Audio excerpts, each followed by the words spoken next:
किस हक से आप लोग ये बात बोल रहे हैं जो हर कुछ दिनों बाद अपना राजनीतिक स्टैंड हमेशा चेंज करते रहते हैं। सीएम बनने की, कौन बनेगा नहीं बनेगा, कैसे मुखर और एक प्रखर नेता है जो कई मायने में, हर एक मायने में, चाहे वो एडुकेशन बोलिए, चाहे वो उनकी बैकग्राउंड हिस्ट्री ऑफ आपके इलेक्शन बोलिए, या फिर उनके राजनीतिक करियर बोले।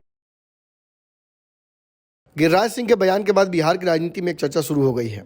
क्या सम्राट चौधरी को सीएम का चेहरा बनाकर इस बार भाजपा चुनाव लड़ने जा रही है? क्या सम्राट चौधरी के चेहरे को लेकर एक आम राय बन चुकी है? क्या एनडीए में सभी दल अब ऐतराज नहीं करेंगे भाजपा के सीएम कैंडिडेट का फेस अगर दे देती है भाजपा सम्राट चौधरी को? तो देखिए, इस मामले पर जहां जदयू ने रिएक्ट करते हुए ये बात कह दी कि भाजपा में सभी सीएम जैसे हैं, अगर गिरिराज सिंह सम्राट चौधरी को सामने ला रहे हैं तो वो खुद क्यों नहीं आ रहे हैं? अपने आप को विशाल हिंदू सम्राट बोलते हैं, तो उनसे बेहतर चेहरा कौन हो सकता है? दरअसल गिरिराज सिंह ने नेक्स्ट योगी ऑफ बिहार कहते हुए सम्राट चौधरी को अगला सीएम का चेहरा भाजपा का बताया था। इससे पहले पशुपति पारस की पार्टी की प्रवक्ता, राष्ट्रीय प्रवक्ता देवयानी मित्रा ने इस मामले को लेकर बहुत पहले ही खुलासा कर दिया था कि भाजपा अगर सीएम कैंडिडेट के तौर पर सम्राट चौधरी के चेहरे को सामने लाती है तो ये ये जो एनडीए गठबंधन है उसके लिए बहुत बेहतर होगा। इतना ही नहीं, उन्होंने ये भी सुझाव दिया था कि भाजपा अगर ऐसा नहीं सोच रही है तो उसे सोचना चाहिए, क्योंकि ओबीसी समाज से जिस चेहरे को अब तक भाजपा खोज रही थी वो सम्राट चौधरी में दिखता है। उन्हें नेक्स्ट योगी ऑफ बिहार भी कहा जा सकता है, और तेजस्वी चिराग जैसे नेताओं के सामने उनका कद काफ़ी बड़ा है। एक तो पढ़े लिखे हैं, दूसरा एक बड़ा व्यापक जनाधार के स्वामी हैं, और भाजपा के राजनीतिक समीकरणों में पूरी तरीके से फिट बैठते हैं। और इससे एक विवाद भी समाप्त हो जाता है कि आखिर एनडीए की तरफ से सीएम का चेहरा कौन होगा।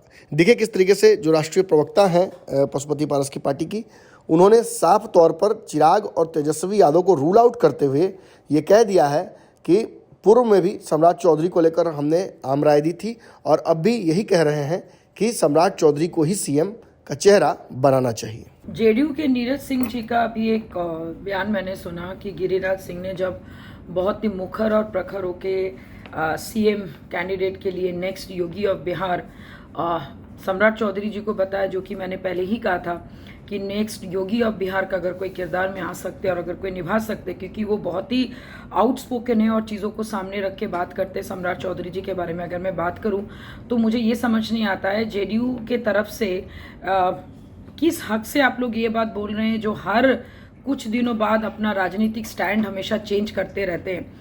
और रही बात सीएम बनने की, कौन बनेगा नहीं बनेगा, कैसे बनेगा, भाई आप लोग अपना चिंता कीजिए, क्योंकि हमारे पास कम से कम एक ऐसे मुखर और एक प्रखर नेता है जो कई मायने में, हर एक मायने में, चाहे वो एडुकेशन बोलिए, चाहे वो उनकी बैकग्राउंड हिस्ट्री ऑफ आपके इलेक्शन बोलिए, या फिर उनके राजनीतिक करियर बोले, तेजस्वी प्रसाद यादव से तो, हमारे ऑनरेबल डिप्टी सीएम से तो कहीं बेटर है।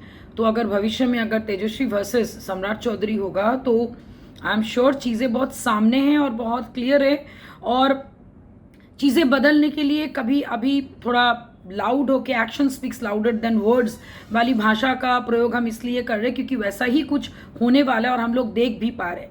तो नेक्स्ट क्या कहते हैं, योगी ऑफ बिहार अगर कोई है, क्योंकि अभी सही में हमें वैसा नेता चाहिए जो क्लियरली अपने चीज़ों को प्रखर मुखर तरीके से सामने रख पाए। और हम लोग फिलहाल तो बीजेपी के तरफ से डेफिनेटली सम्राट चौधरी जी को देख रहे हैं, और गिरिराज सिंह क्यों, जितने भी बीजेपी के नेता या फिर बीजेपी अगर उनको एज अ सीएम किरदार या फिर सीएम कैंडिडेट मानते हैं तो हमारा तो पूर्ण सहयोग रहेगा। क्योंकि मैंने पहले ही कहा था कि योगी ऑफ बिहार अगर किसी में दिखता है, कोई इंसान में या फिर कोई लीडर में अभी बीजेपी में दिखता है तो डेफिनेटली सम्राट चौधरी जी हैं। अगर ये वीडियो पसंद आई और वह बिहार के राजनीति और बिहारियत से सरोकार रखेनी तो सब्सक्राइब बटन दबा के चैनल के सब्सक्राइब कर ली। ओजे एगो घंटी बा, ओकरा बटन दबा देला से कुल सटीक और मारक खबर रुआ मुफ्त में मिल जाई। अगर रुआ पत्रकारिता के हमनी के नया प्रयोग में सहयोग कर चाहतानी तो ज्वाइन बटन दबा दी। पेटीएम नंबर नोट कर ली 9386816700। धन्यवाद।